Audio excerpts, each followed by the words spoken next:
Alhamdulillah. Coba Oke. boleh boleh di chat suara saya apakah terdengar cukup jelas? Boleh dibantu? Ada yang sudah mendengar suara saya belum? Halo, halo, assalamualaikum. Jelas Bunda. Alhamdulillah. Oke. Wah, udah banyak nih.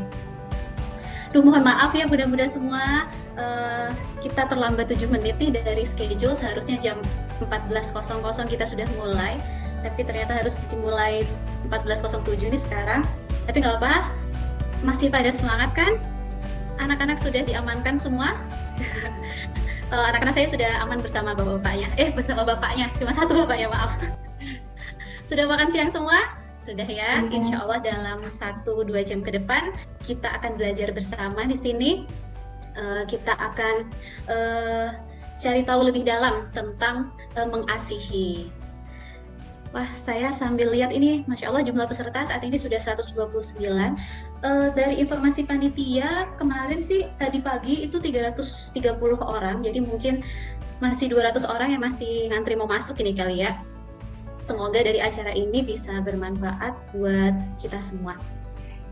Oke, sebelum kita mulai, kita mau ini dulu sambutan dari Bunda Rona sebagai owner dari Glodis Milikinis. Silakan kepada Bunda Rona. Halo semuanya, Assalamualaikum warahmatullahi wabarakatuh. Waalaikumsalam warahmatullahi wabarakatuh. Alhamdulillah ya teman-teman semuanya, terima kasih sudah hadir di acara webinar kali ini. Terima kasih juga kepada Bunda Ainun, kemudian Bu Dokter masih OTW kali ya, nanti harap sabar menunggu sebentar gitu kan. Tadi sudah diinformasikan sama Minda Ainun bahwasanya peserta yang hadir yang ikut webinar itu jumlahnya lumayan cukup banyak ya, Minda Ainun sekitar 330-an lebih. Mudah-mudahan yang lain segera bergabung supaya kita bisa belajar bareng, duduk bareng di sini gitu kan. Bunda-bunda semuanya di sini masih mengasihi ya atau dalam rangka itu. Kebetulan saya sendiri juga masih mengasihi gitu, belum berhasil untuk menyapihnya. Masih penuh perjuangan. Webinar kali ini memang sangat luar biasa sekali ya, karena kita akan membahas seputar ASI. Kenapa? Karena ASI adalah makanan yang sangat alami bagi si kecil dan terbarukan, dan pastinya aman buat lingkungan, sehingga dengan ASI kita bisa dapat menyehatkan bumi. Lalu kenapa ya kok ASI hubungannya dengan lingkungan, hubungannya dengan Go Green? Banyak pertanyaan seperti itu kadang muncul buat kita para bunda ya. Karena kita pengen tahu lebih banyak kenapa ASI bisa bikin Go Green, kenapa ASI bisa hidup selaras dengan bumi.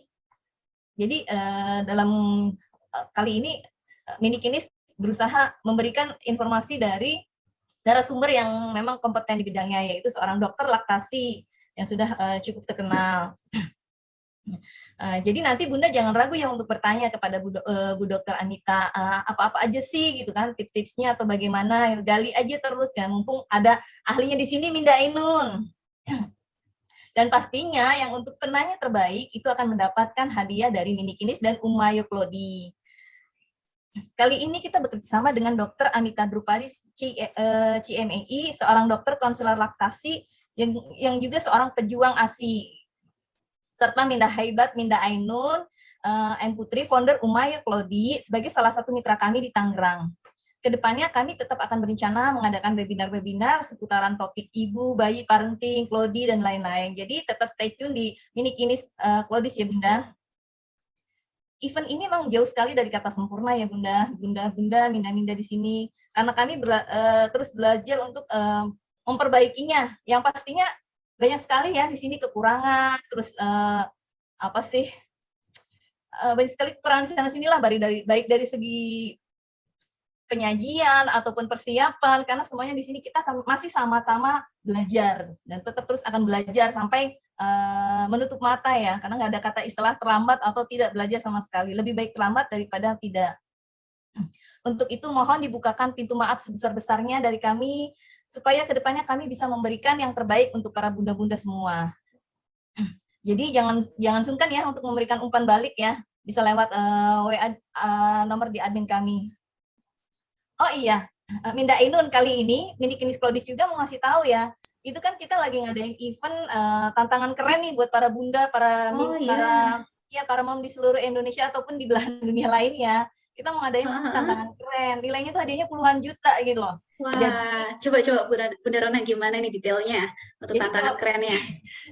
Pengen tahu detailnya tuh bisa mantengin tuh di Instagramnya Mikinis, gimana sih cara ngikutin lombanya gitu kan. Lomba untuk menjawab tantangan Mikinis Klodis gitu kan. Untuk para online shop juga bisa ikut ya, jadi bukan hanya para bunda gitu kan, para online shop yang berjualan Klodi pun masih punya kesempatan yang sama gitu ya. Jadi tetap stay tune di Instagramnya Mikinis buat mengetahui detailnya secara lengkap gitu kan. Yang terakhir tetap jangan lupa ya untuk ngikutin giveaway-nya juga. Jadi selain penanya terbaik di acara ini, kita tetap ngadain giveaway seperti biasa ya. Jadi bunda-bunda tetap bisa mendapatkan, kalau misalnya nggak dapet di penanya terbaik, masih bisa punya kesempatan yang sama gitu kan di giveaway. Mungkin boleh saya kasih tahu ya caranya, Minda Ainun? Ya, silakan Bunda Rona.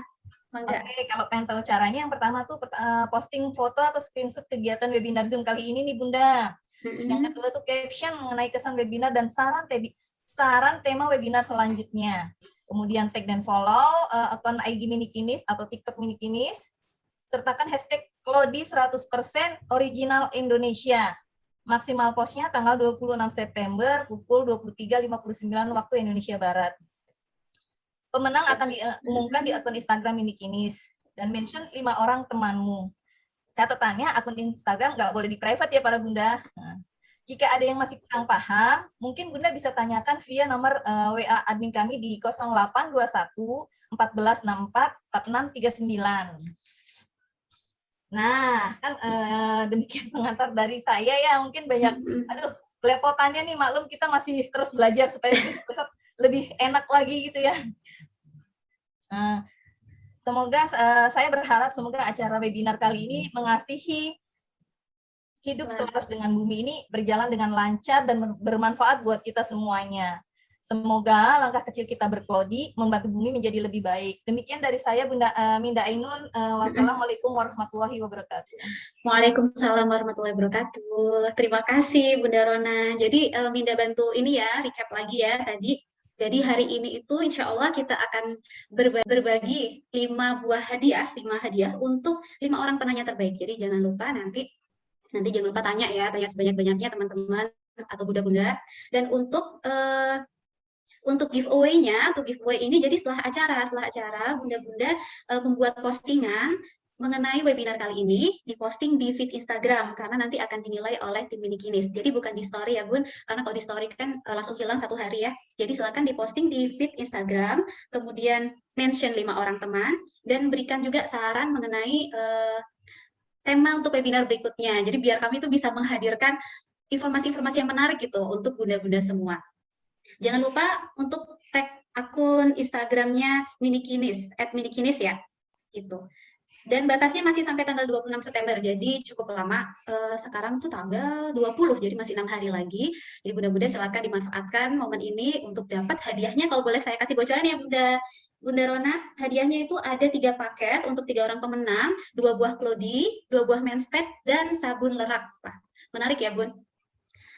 Insya Allah nanti akan di-share oleh panitia ya Bun ya, untuk hadiah-hadiahnya apa saja atau cara ikut giveaway-nya kayak gimana nanti akan di-share oleh panitia. Oke, terus oh iya tadi saya sampai belum perkenalan ya, tadi dikenalinnya sama Bunda Rona, saking semangatnya gitu pengen buru-buru mulai sampai lupa belum perkenalkan diri. Dan mungkin banyak yang udah kenal, sampai deh banget ya Bun. Kalau yang belum kenal perkenalkan dulu. Nama saya Ainun Mardiansyah Putri. Saya ibu dari 2 orang putri. Yang pertama udah usia 6 tahun, yang kedua sudah 3 tahun. Alhamdulillah sudah lulus ASI-nya, jadi saya sudah bukan busui lagi. Tapi nggak apa-apa lah, sekarang saya belajar lagi nanti, insya Allah untuk anak ketiga. Semoga Allah kasih rezeki anak ketiga. Amin. Saat ini saya kegiatan sehari-harinya banyak berkecimpung di bidang Klodi, perkelodian. Saya mengurus sebuah toko namanya Umayo Klodi. Ya sekilas segitu dulu lah perkenalan dari saya. Saya tadi lihat, waduh bunda-bundanya di sini banyak banget yang masih busui. Oh ada yang merasa macet-macet? Apakah lancar terdengar suara saya? Saya sambil cek ya, Bu Dokter apakah sudah Apakah sudah berada di sekitar kita? Apakah sudah bergabung? Oh, sudah bergabung. Ya, jadi judul webinar kita hari ini adalah mengasihi hidup selaras dengan bumi. Tadi Bunda Rona sudah sempat singgung-singgung sedikit tentang ternyata mengasihi itu nggak cuma sekedar pemberian makanan, tapi ternyata ada nilai lain yang dibawa gitu bersama dengan kegiatan dari mengasihi. Bukan sekedar hubungan antara ibu dan anak saja, tapi dengan bumi gitu loh. Ada apakah gerangan? Nah, langsung saja alhamdulillah saat ini sudah bergabung bersama kita Dr. Ameta Drupadi, CIMI. Beliau adalah dokter konselor laktasi di Rumah Sakit Mayapada dan merupakan founder dari Pejuang ASI Indonesia atau Instagramnya di @juangasiindonesia. Nah, assalamualaikum dokter. Ya, Waalaikumsalam. Mohon maaf ya baru gabung nih tadi ada keperluan sebentar. Iya ya, alhamdulillah udah bergabung saat ini. Dok, gimana kabarnya? Alhamdulillah sehat. Alhamdulillah sehat. Iya. Salam kenal semua nih juga buat bunda-bunda ya. Banyak banget nih saya lihat yang udah bergabung. Alhamdulillah udah 149 partisipan, Dok. Dok, sekarang di mana nih posisinya, Dok? Sekarang udah di rumah nih, memang kalau hari Senin tuh kebetulan saya dapat tugas telemedicine atau online dari rumah sakit. Jadinya tadi agak sibuk sedikit karena mendadak tiba-tiba ada konsul online tadi. Jadi saya sekarang pakai laptop anak saya nih karena itu lagi standby di situ belum dimatiin. Jadi ya ini nggak apa-apa. Mudah-mudahan kita bisa sharing di sini. Mudah-mudahan lancar ya. Amin. Gitu, amin. Baik, Bu Dokter, langsung saja ya Dok ya. Waktu dan tempat persilakan. Mangga. Terima kasih. Nanti saya minta dibantu share slide-nya ya. Oh iya, Mbak Ainun. Oke, perkenalkan dulu. Tadi sudah sedikit dikenalkan ya, saya Dr. Ameta Drupadi. Saat ini saya juga dokter konselor laktasi di Rumah Sakit Mayapada dan juga aktif edukasi melalui media sosial, dan saya juga ada channel YouTube @Ameta Drupadi. Di situ saya banyak video-video tentang mengasihi. Dan saya juga mempunyai 2 orang anak. Anak yang pertama kebetulan udah 12 tahun, jadi makanya kalau hari Senin, kebetulan tadi lagi PTS, saya mendampingin Zoom-nya lagi ujian.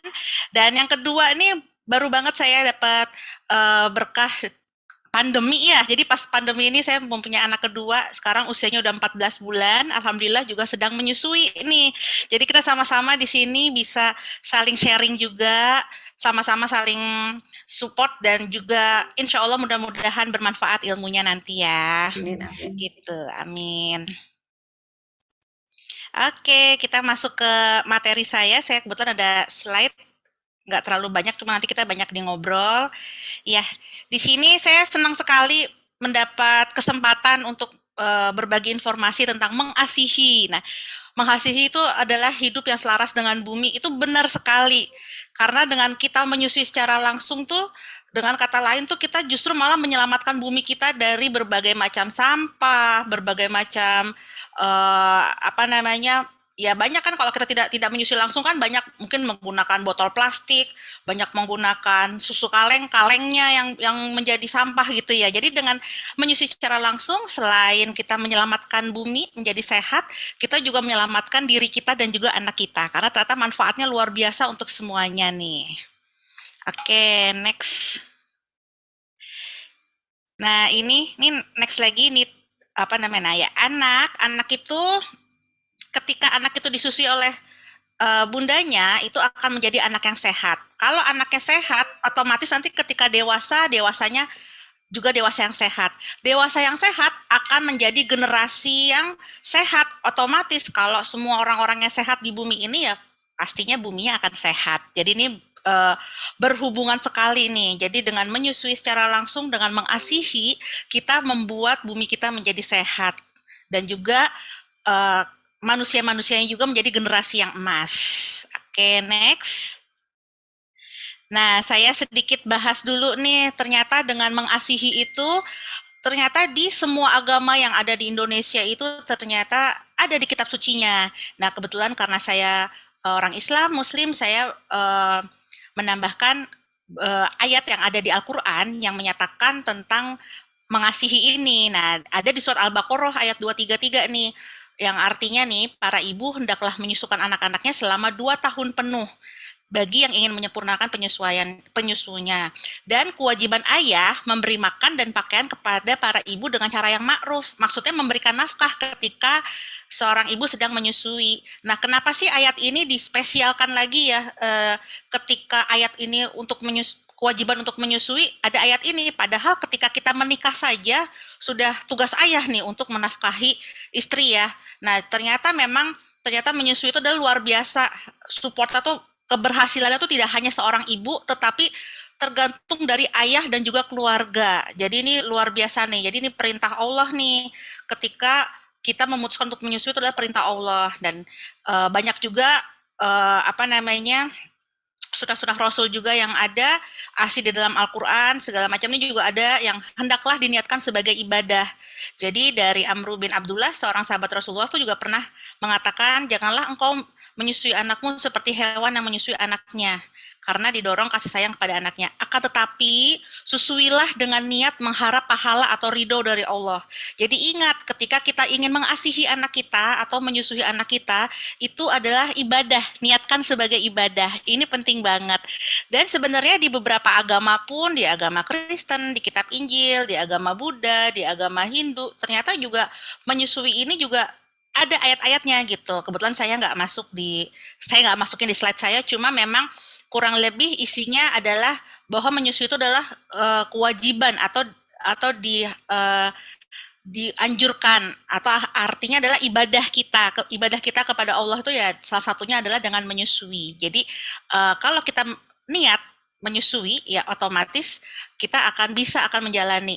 Nah, tentunya karena kewajiban menyusui itu adalah ibadah, ya tentunya sudah paket tuh. Karena menyusui itu adalah ibadah, ya otomatis berarti akan membentuk generasi yang sehat dan akhirnya bumi akan sehat. Jadi bumi itu ciptaan Allah, manusia ciptaan Allah. Dan menyusui itu adalah perintah Allah gitu. Jadi memang ini udah sejalan nih. Jadi Masya Allah, jadi perintah menyusui itu sudah ada dalam Al-Quran, dan ternyata dengan kita menjalaninya, kita tuh akan menjalani semuanya, akhirnya akan membuat bumi itu akan menjadi sehat. Gitu. Next.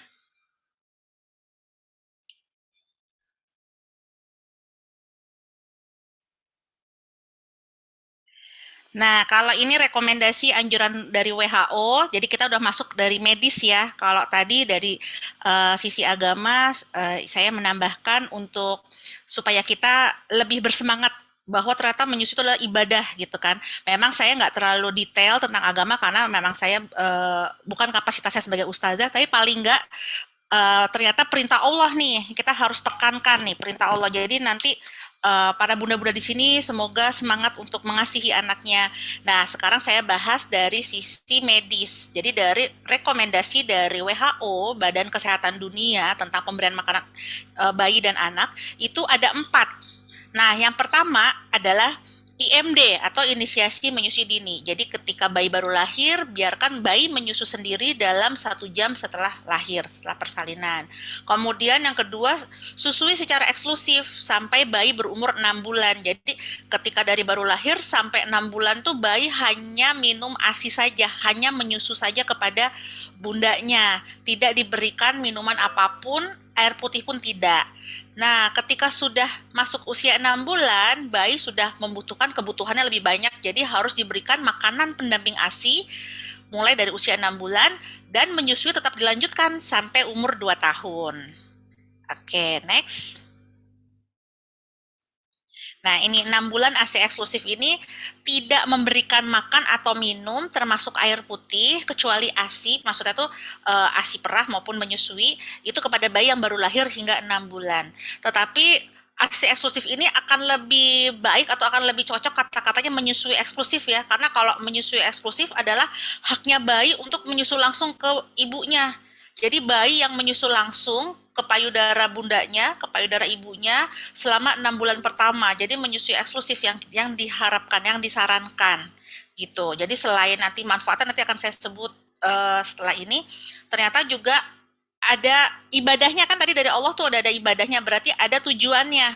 Tujuannya selain bayi itu mendapatkan nutrisi, akan mendapatkan bonding atau ikatan batin yang sangat kuat antara ibu dan bayi. Next. Oke, nah ini dasar hukum tentang pemberian ASI ini dari negara kita ya. Jadi ternyata dasar hukumnya tuh sangat luas. Allah saja sudah memberikan ayat-ayat suci dalam Al-Quran yang mewajibkan untuk menyusui. Nah, dari negara kita juga didukung nih.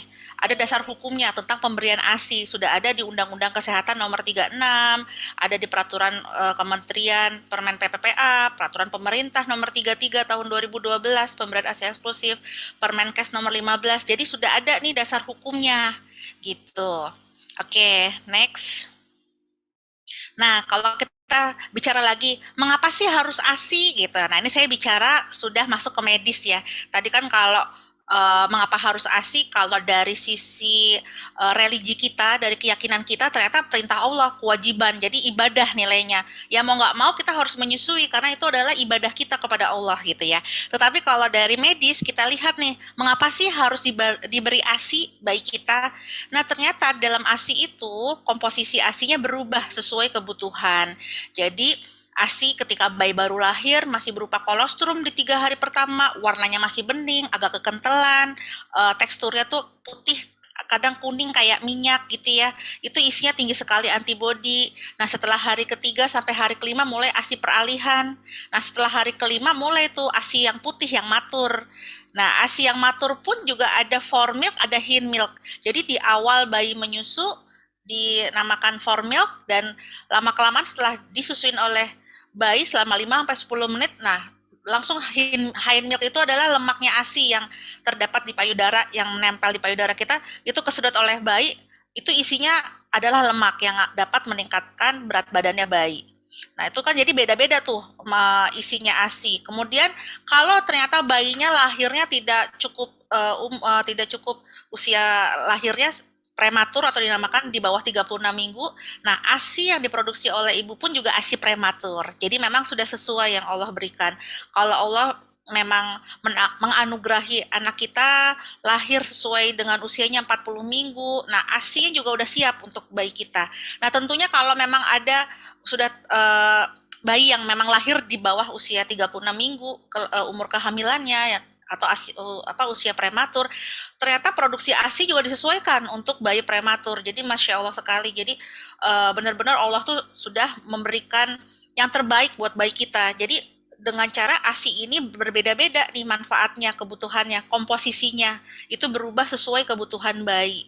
Dan juga di dalam ASI itu terdapat faktor protektif, di mana faktor protektif itu atau antibodi itu di dalamnya ada enzimnya, ada biofaktornya, ada limfositnya, di mana sel-sel enzim, biofaktor, limfosit, antibodi, dan lain-lain itu adalah sel hidup yang tidak bisa diciptakan oleh manusia. Jadi makanya susu formula atau susu pengganti ASI lainnya itu tidak bisa digantikan gitu. Jadi benar-benar ASI ini adalah sempurna sekali, komposisinya disesuaikan dengan kebutuhan bayi. Gitu. Next. Nah, ASI tidak tergantikan. Tadi sudah disebutkan tadi, ternyata ASI itu mengandung semua zat gizi yang diperlukan oleh bayi untuk pertumbuhan dan perkembangan. Kemudian ASI itu melindungi bayi dari berbagai penyakit sehingga mengurangi pengeluaran keluarga untuk berobat. Karena anak yang diberikan ASI itu pasti akan sehat-sehat. Otomatis kalau anaknya sehat, bayinya sehat, ya tentunya akan jarang menderita atau sakit yang membutuhkan membeli obat-obatan segala macam gitu ya. Jadi lebih sehat. Memang menurut penelitian dari bayi usia 0 sampai 5 tahun memang itu akan sering terinfeksi sakit. Tetapi anak yang diberikan ASI atau anak yang disusui secara langsung itu 14 kali lebih rendah terjadinya sakit dibanding anak yang tidak mendapatkan ASI. Jadi Masya Allah ASI itu benar-benar sempurna, tidak dapat digantikan oleh susu apapun. Gitu. Jadi ASI ini harus diberikan sejak dari lahir, jadi dari baru lahir sampai 6 bulan pertama secara eksklusif dan dilanjutkan hingga 2 tahun atau lebih. Nah, ASI ini dapat meningkatkan kecerdasan dan jalinan kasih sayang antara ibu dan anak. Ini yang benar-benar tidak bisa tergantikan.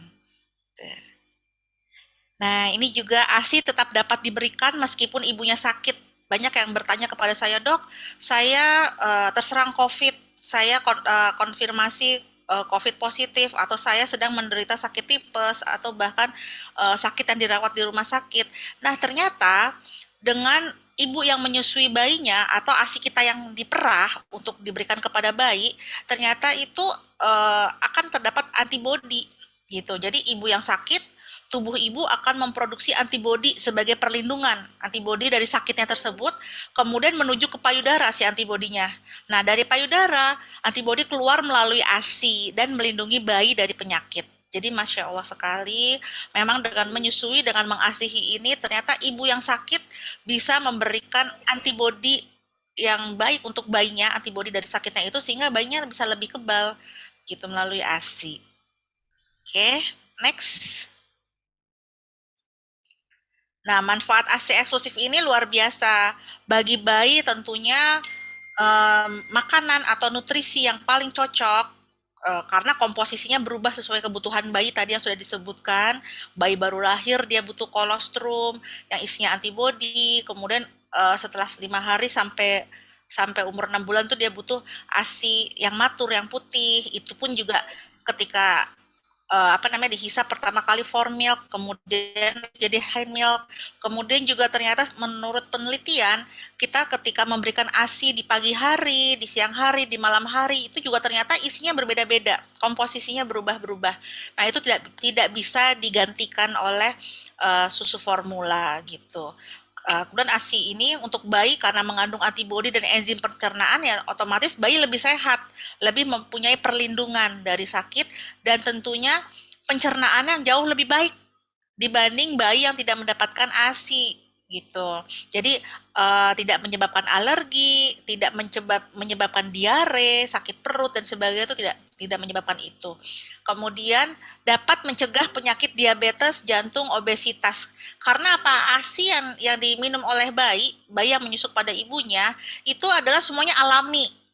Kandungannya gulanya alami, isinya semua alami semua. Tetapi kalau susu buatan atau susu formula itu kita tidak bisa mengontrol tuh. Di situ isinya semua sintetis, pabrikan yang dimana zat gizinya semua dibuat menjadi sintetis kan. Jadi sintetis itu akhirnya lama-kelamaan mengendap ketika dikonsumsi oleh bayi, mengendap di usus bayi bisa menjadi obesitas. Kalau kita beli susu yang mungkin yang zat gizinya banyak tinggi, karena kan gini, bayi kan ketika baru lahir butuh kolostrum, 1 bulan butuhnya masih makronutrien, nanti 2 bulan butuhnya itu disesuaikan oleh payudara kita, oleh ASI ibunya. Tetapi kalau susu formula kita beli 1 kaleng dari 0 sampai 6 bulan itu aja kan.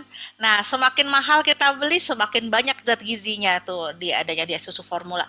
Semakin murah kita beli, makin banyak itu mungkin gulanya. Jadi akhirnya dia akan mengendap di dalam tubuh bayi, akan memperberat ginjal bayi gitu. Jadi akan memperberat kerja ginjalnya, beban ginjalnya, kemudian bisa menimbulkan diabetes tadi karena terlalu tinggi gula, akhirnya ibu juga obesitas.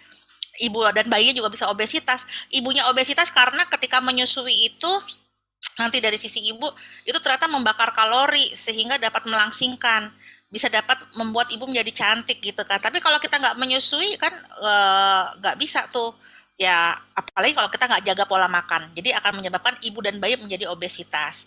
Kemudian dengan diberikan ASI itu akan meningkatkan kecerdasan dan juga meningkatkan kecerdasan emosional atau bonding atau nurturing. Jadi kecerdasan emosionalnya bayi antara ibu dan bayi itu akan lebih nyambung gitu. Itu untuk bayinya luar biasa sekali. Nah, untuk ibunya yang paling penting itu bisa mencegah perdarahan pasca melahirkan. Ini penting sekali karena ketika kita hamil, rahim kita yang tadinya kecil, kemudian hamil kan lama-lama membesar. Nah, ketika bayinya lahir, itu kan rahim masih terbuka tuh. Dengan disusui secara langsung akan merangsang kontraksi rahim untuk mengecil lagi, yang dinamakan di masa nifas tuh. Nah, makin lama semakin dia mengecil, semakin dia kontraksinya semakin bagus, semakin mengurangi terjadinya perdarahan. Jadi buat ibu yang baru melahirkan ternyata tidak disusuin anaknya, tidak disusui, nah itu akan menyebabkan perdarahan pasca melahirkan tuh lebih tinggi. Jadi dengan menyusui secara langsung itu akan merangsang kontraksi sehingga bisa mencegah terjadinya perdarahan pasca melahirkan. Jadi penting banget nih buat ibu bisa mencegah perdarahan pasca melahirkan. Nah, perdarahan perdarahan pasca melahirkan itu ternyata kasus nomor 2 di Indonesia yang menyebabkan kematian ibu pasca lahir. Jadi itu bisa dicegah dengan cara menyusui bayi secara langsung, yaitu IMD tadi. Baru lahir langsung IMD, kemudian anaknya menyusu secara langsung di 24 jam berikutnya, 48 jam berikutnya untuk merangsang si payudara ibu supaya kontraksi rahimnya bagus, akhirnya ibu kan tercegah dari terjadinya perdarahan pasca melahirkan. Nah, kemudian untuk ibu juga bisa menunda kesuburan atau yang dinamakan KB alami. Kemudian segera kembali ke berat badan semula, betul, karena ternyata ketika kita menyusui bayi sampai bayinya kenyang, sampai tertidur bayinya, ternyata itu akan membakar 300 kalori. Jadi otomatis tubuh kita akan cepat kembali lagi ke semula gitu. Jadi cepat langsing nih.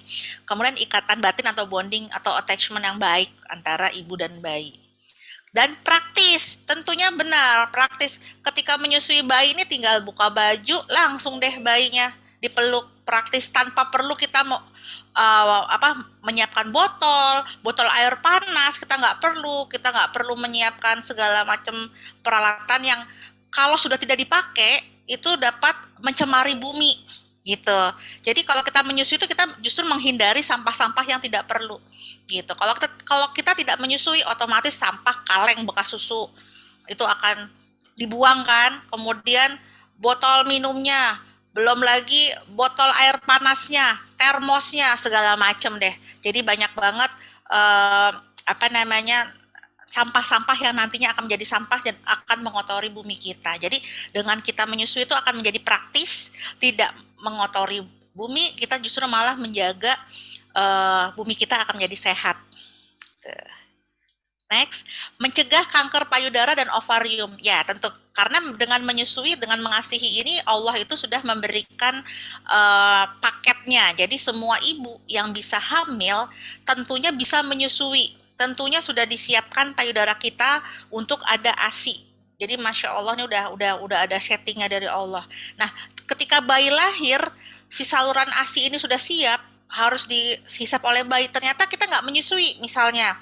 Nah, lama-kelamaan kan sisa yang bekas ASI yang menempel yang tidak disusui oleh bayi itu lama-kelamaan akan beresiko akan terjadinya kanker payudara. Begitu juga dengan rahim, ovarium tadi.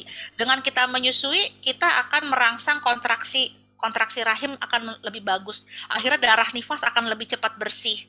Nah, kalau misalnya tidak dengan disusui, tidak dengan dirangsang oleh bayi, nggak disusuin, otomatis kan rangsangan kontraksinya kurang baik. Nah, lama-kelamaan akan beresiko terjadinya kanker rahim atau ovarium. Jadi gitu. Jadi ini sangat baik sekali manfaat ASI ini. Oke, next. Nah, manfaat ASI untuk keluarga juga ekonomis. Tentunya ekonomis, kita tidak perlu membeli peralatan-peralatan yang nggak perlu ya gitu. Jadi ekonomis, jadi uangnya bisa ditabung, jadi anak juga lebih sehat, kemudian praktis, akhirnya juga keluarga lebih happy ya. Kayak suami, kalau misalnya seorang ayah, kalau bayinya sehat, otomatis ayah kan akan semangat atau rajin bekerja tanpa harus cuti atau izin untuk mengantarkan ke rumah sakit karena sakit gitu ya kan. Jadi lebih ke kantor juga lebih maksimal, tidak banyak izin atau tidak banyak cuti-cuti yang untuk mengantar keluarganya ke rumah sakit, kan nggak perlu. Kalau anaknya sehat kan berarti happy gitu kan. Praktis, nggak perlu banyak barang-barang. Nanti anaknya udah 2 tahun nggak banyak tuh bekas. Wah, ini bekas dulu botol Ade ada 30 botol. Wah, itu kan akhirnya jadi sampah gitu kan kalau anaknya sudah lewat dari 2 tahun gitu. Jadi makanya manfaatnya tuh luar biasa.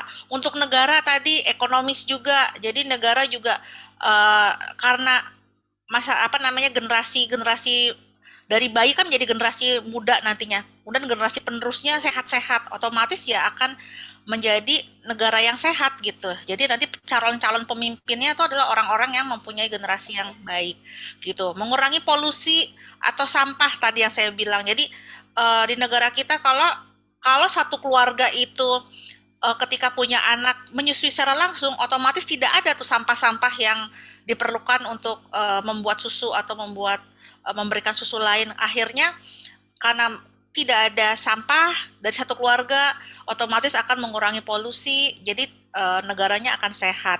Coba bayangin kalau satu keluarga dia satu bayi minum susunya bukan ASI, bukan menyusui secara langsung. Dia minum susu formula misalnya. Udah gitu anaknya banyak 5, dikali aja tuh 1 bulan berapa botol, berapa kaleng, ditambah lagi bulan kedua, bulan ketiga, bulan keempat, oh makin lama makin nambah. Terus udah gitu keluarga berikutnya, keluarga ketiga, keluarga keempat, kota lain, semuanya akhirnya negara ini penuh dengan sampah gitu.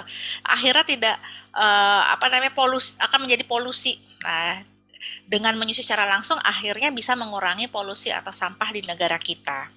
Nah, dan yang terakhir ini meningkatkan kualitas SDM, sumber daya manusianya pinter-pinter anaknya, karena dengan menyusui itu manfaatnya luar biasa untuk otaknya, untuk perkembangan kecerdasannya, untuk motoriknya, gerakannya, jadi otomatis SDM-nya akan baik atau akan berkualitas. Next. Nah, sekarang nih peran mengasihi nih di dalam keluarga kita nih. Peran ibu itu adalah mempersiapkan diri untuk menyusui. Jadi seorang ibu hamil ketika dianugerahi bisa hamil, nah otomatis dari mulai 28 minggu sudah mulai mempersiapkan diri untuk bekal untuk menyusui. Jadi kalau di sini ada banyak bunda-bunda yang sedang hamil nih luar biasa bagus sekali karena sudah tahu dulu nih apa sih manfaat ASI, kenapa kita harus memberikan ASI, harus menyusui gitu. Jadi persiapan ibu. Jadi sejak dari hamil sudah dipersiapkan bahwa nanti ketika bayi lahir saya akan menyusui bayi saya. Jadi nggak panik, juga nggak khawatir yang berlebihan gitu. Bahkan di 2 minggu pertama pasca lahir itu kan memang kita ada perubahan hormonal ya, hormon dari hamil kemudian menyusui. Nah, karena perubahan hormon ini tuh biasanya memicu terjadinya baby blues atau kita tuh merasa khawatir yang berlebihan gitu. Nah, dengan kita tahu ilmunya, tahu cara menyusui yang benar, tahu manfaat ASI, nah kita tidak akan menjadi baby blues gitu. Jadi ini persiapan ibu. Kemudian harus menjaga pola makan yang sehat sejak dari kehamilan supaya nanti ibunya sehat, kualitas ASInya baik, anaknya juga sehat. Nah, tentunya peran ayah juga nih yang paling utama. Ini harus berbagi beban pekerjaan rumah tangga agar ibu tidak stres. Karena ketika menyusui itu kan ada aktivitas baru yang memang si ibu akan 24 jam akan bersama bayi gitu kan. Jadi makanya beban pekerjaan rumah tangga yang lain tuh berbagi tugas oleh ayah supaya ibu merasa tidak terbebani sendirian atau tidak merasa kecapean. Begitu juga dengan beban merawat anak. Jadi dengan punya bayi, sama-sama ayah juga belajar gimana cara memandikan bayi, bagaimana cara menggantikan kelodinya kalau dia pipis atau dia pup gitu kan. Jadi bisa saling berbagi peran. Terus bagaimana cara mensupport ibu dengan memberikan gizi atau makanan yang terbaik untuk ibu gitu. Jadi itu tugas ayah tuh. Kemudian ikut memperhatikan kebutuhan bayi tadi. Karena bayi juga perlu kebutuhan secara emosional oleh ayahnya. Jadi bisa juga meningkatkan bonding nih antara ayah dan bayi dengan cara sering digendong bayinya, sering dipeluk, skin to skin oleh ayah juga penting karena untuk meningkatkan bonding antara ayah dan bayi. Juga dengan keluarga, ini harus memberikan dukungan emosional yang baik untuk ibu. Nah, kadang-kadang banyak ibu yang semangat banget mau menyusui, tapi karena belum dapat informasi tentang ASI, nah keluarga atau ibu kita atau bahkan mertua itu udah menjudge, udah mengeluarkan mitos-mitos, oh jangan kasih itu, anaknya nangis terus, pasti ASI kamu nggak enak deh, pasti ASI kamu sedikit deh, karena anaknya nangis terus gitu kan. Padahal sebenarnya enggak, memang bayi baru lahir ya pasti nangis gitu. Jadi maksudnya tuh harus memberikan dukungan emosional yang baik kepada ibu dan ayah. Atau kalau perlu ketika ibu sedang mencari informasi tentang menyusui ketika dari hamil, nah itu dibawa tuh rame-rame tuh antara ibu, ayah, keluarga, baik neneknya antara ibu kita maupun mertua itu dibawa sama-sama konsul laktasi ke klinik laktasi rumah sakit terdekat untuk supaya sama-sama sharing di situ tentang mengasihi gitu. Jadi nanti visinya sama di dalam keluarga akhirnya berhasil. Kemudian untuk keluarga juga menjadi pendengar yang baik untuk ibu. Jadi kalau misalnya ketika lagi menyusui kan pasti ibu nih ada beberapa ibu yang panik dengan bayinya menangis. bayinya aduh udah disusuin kok nangis lagi ya, kok netek terus ya dia nggak kenyang-kenyang ya gitu. Nah kita sebagai keluarga yang ada di rumah itu ya harus menjadi pendengar yang baik, mensupport, enggak kok memang anaknya lagi butuh dipeluk, butuh skin to skin gitu. Jadi malah jangan jangan jadi mom shaming. Oh, itu karena ASI kamu nggak enak kali. Oh, karena kamu payudaranya kecil, jadi anaknya nggak puas neteknya segala macam. Itu jangan keluar dari mulut kita sebagai keluarga. Gitu. Jadi ini penting banget peran di keluarga. Nah, supaya mengasihi ini berhasil, nah hindari penggunaan botol dot dan empeng. Selain botol dot dan empeng itu terbuat dari plastik yang tidak bisa didaur ulang, akan mengotori bumi, akan menjadi sampah nantinya, dan juga akan membuat polusi. Jadi selain itu juga ternyata mengganggu transfer ASI. Jadi kalau anak sudah diberikan botol dot, 58% nggak mau netek ke puting ibu. Jadi menyusu ke payudara ibu itu sampai areola nih masuk semua nih, tidak hanya ujung putingnya aja gitu. Jadi makanya tidak sama payudara sama dot. Nah, kemudian akan mengubah pola hisapan bayi dan akan mempercepat berhentinya menyusu. Next. Nah, ini dia. Tidak dianjurkan botol dan dot karena akan menyebabkan bingung puting. Ya, tuh nomor 1 tuh. Kalau dia neteknya hanya di puting dot. Jadi ketika netek ke payudara tuh dia hanya di ujung puting aja. Sementara kalau di puting payudara ini ASI nggak keluar. Tapi kalau dia neteknya yang benar yang di bawah sampai areola, netek yang benar dengan perlekatan yang benar, itu ASI tuh akan mancur, akan deras gitu. Dan ini akan bisa dihisap oleh bayi. Makanya bayi kalau sudah dikenalkan botol dan dot, itu pasti dia akan lebih pilih botol dan dot daripada payudara karena lebih gampang gitu. Jadi padahal sebenarnya itulah yang membuat akhirnya lama-kelamaan payudara kita produksi ASI-nya berkurang karena si bayi jarang menyusu pada ibunya. Gitu karena payudara ibu kan bukan keran nih. Jadi memang harus dihisap oleh bayi, dirangsang oleh bayi supaya ASI-nya banyak. Jadi payudara tidak bisa dibandingkan dengan botol susu. Jadi hindari penggunaan botol dan susu. Nah, sekarang kita masuk ke posisi menyusui yang tepat. Jadi supaya proses mengasihinya sempurna atau berhasil, yang kunci yang paling utama adalah posisi dan perlekatan menyusui. Nah, posisi menyusui yang tepat itu yang pertama, ibu dalam kondisi yang nyaman.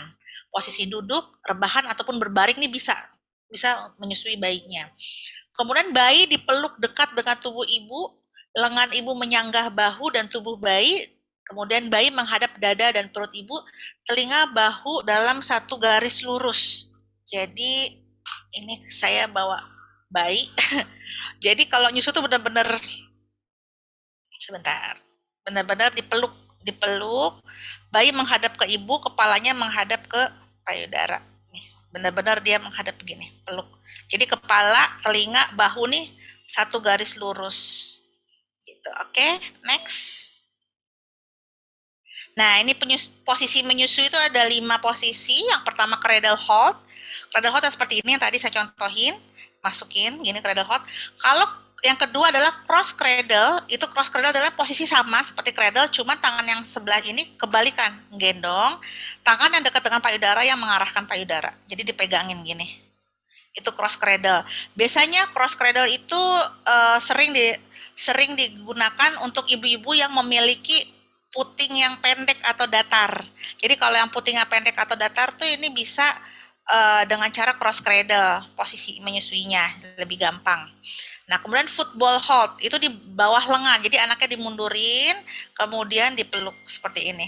Nah, biasanya posisi football hold itu buat bayi kembar nih, 2. Jadi sekali menyusui bisa dengan 2 bayi. Jadi menghemat waktu sekalian gitu ya. Kemudian posisi rebahan atau tiduran.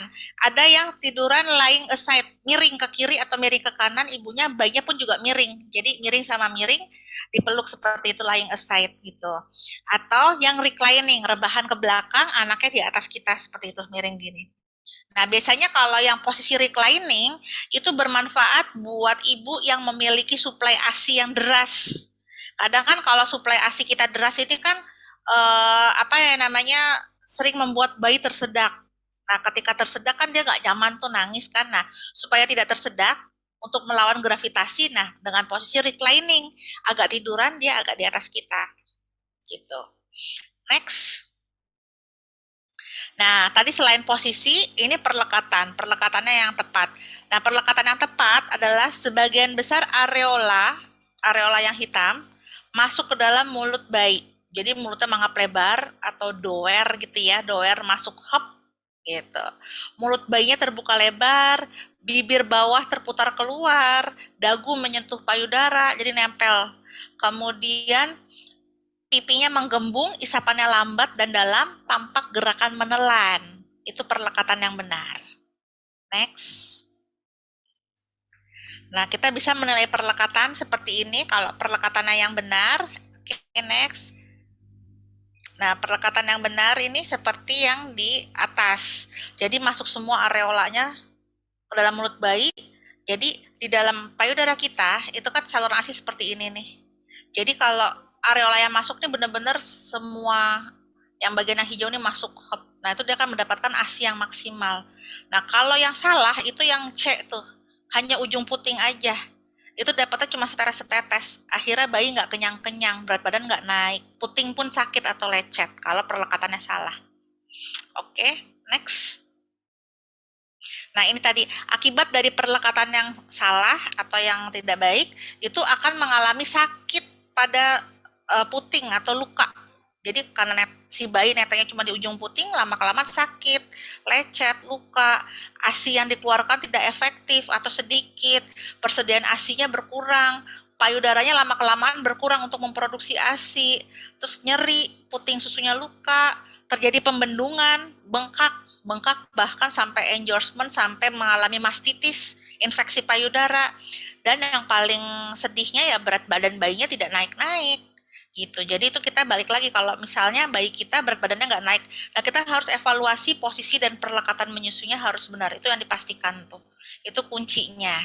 Karena dengan menyusui yang benar itu sama sekali tidak sakit payudara ibu, puting juga tidak lecet, dan payudara tidak bengkak, itu kuncinya. Jadi selama ada 3 hal tadi ibu mengalami itu, berarti perlekatan sama posisinya tidak baik.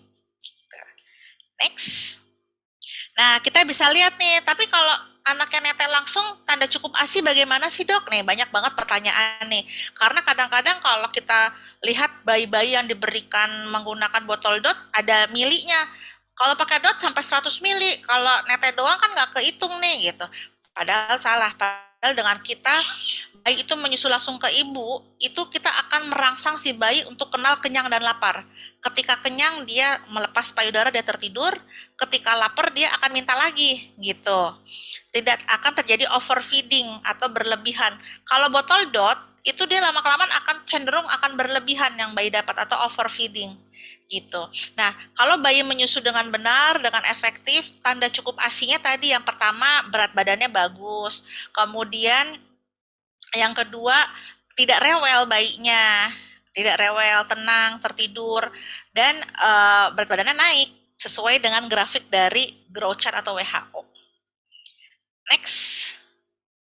Nah, ini udah terakhir. Jadi untuk para ibu menyusui juga jangan lupa untuk divaksin COVID-19 karena di negara kita masih ada pandemi ini masih ada.